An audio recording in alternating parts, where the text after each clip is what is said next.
Here's how you please a woman. You buy her jewelry, you be interested in what she says, and you try to interest her. And buy her Dr. Peppers. How to please a man. You show naked and bring a beer.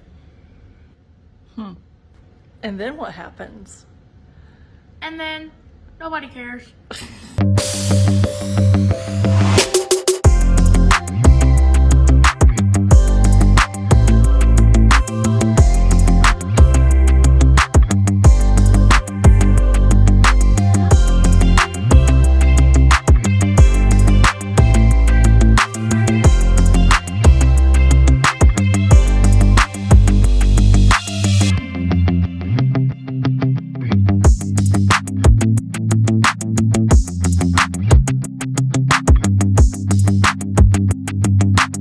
He's stabbed in the back.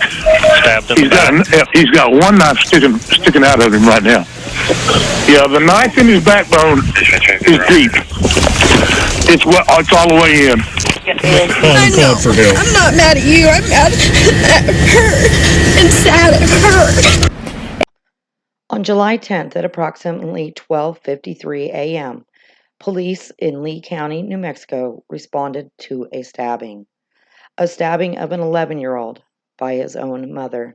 The father, Bruce Johnson Sr., had called 911. He stated that him, his son Bruce Jr., and his wife, Mary Johnson, had all gone to dinner in Hobbs, New Mexico that evening.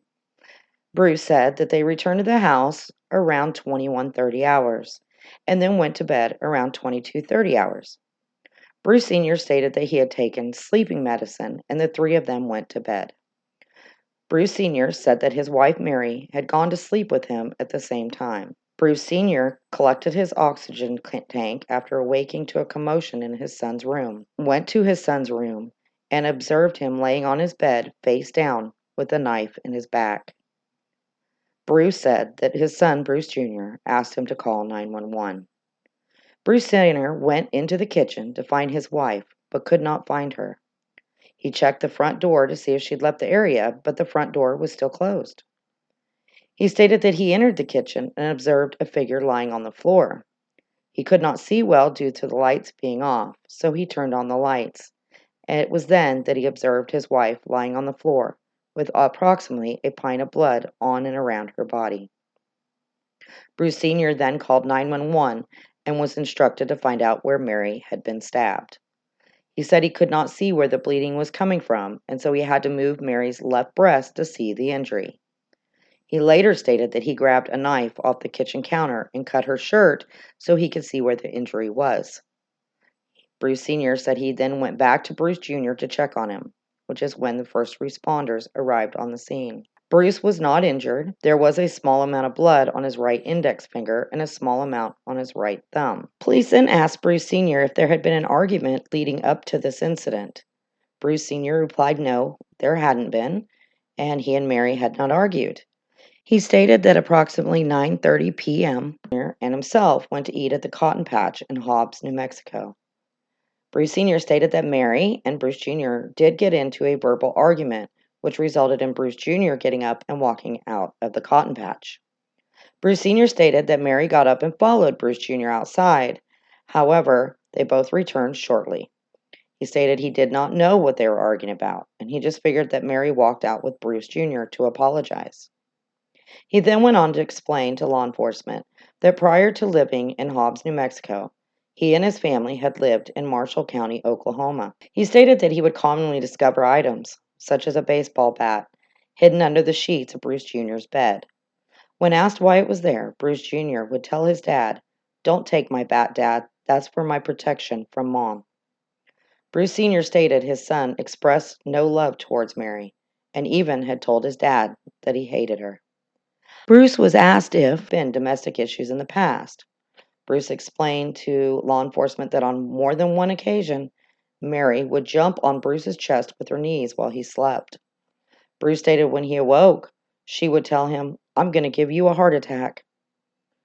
Bruce stated he had made several police reports with the Marshall County Sheriff's Office in Oklahoma, and that he had even allowed Bruce Jr.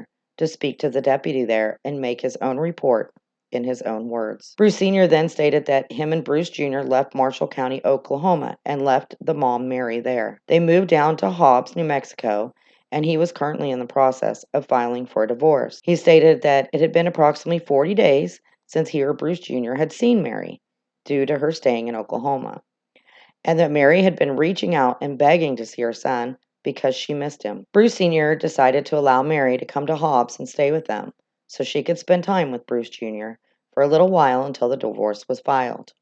While the remaining officers were on the scene, investigator was at the hospital with Bruce Jr. While Bruce Jr. was still getting medical care, the investigator asked Bruce Jr., "Who did this to you?" And Bruce Jr. replied, "My mom." It was shortly after that Bruce Jr. had succumbed to his injuries and passed away. Bruce Jr. Johnson succumbed to his injuries at 4:19 a.m. on July 10th, 2022. Sadly, there were so many signs that severe mental health issues were occurring with Mary Ann Johnson, and multiple people had reached out to CPS and others to no avail. And what ended in this horrible tragedy, nobody wins. Our mental health system truly needs an overhaul of some sort. There should have been something somebody could have done to have prevented this. Mary Ann Johnson is currently incarcerated in New Mexico awaiting trial. Rest in peace, sweet Bruce Johnson Jr. You're absolutely precious.